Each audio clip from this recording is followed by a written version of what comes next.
ويشرفني أن ألتقي بكم اليوم في درس تطبيقي بعنوان عذرا يا جدي.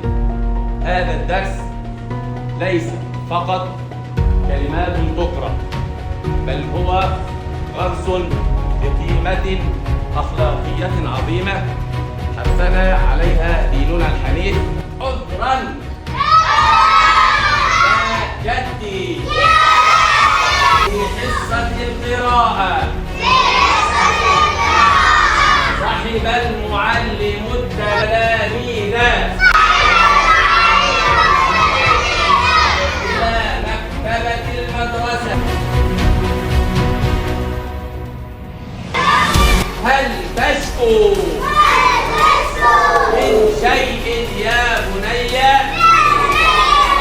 ولكني نادم على وماذا فعلت يا بني؟ لقد طلب مني جدي أن أخفض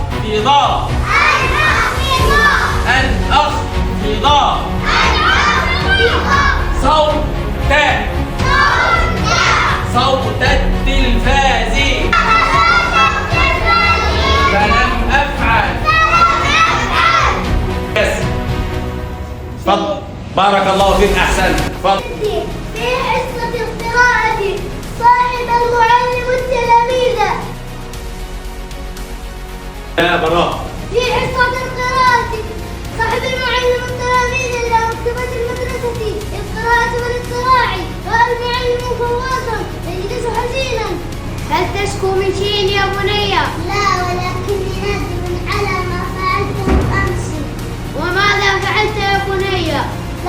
لقد طلب مني جدي أن أخفض صوت التلفاز فلم أفعل لانشغالي بمتابعة برنامجي المفضل اللي رغب مني. لقد أخطأت يا فواز، وعليك أن تعتذر إلى جدك وتطلب السماح منه.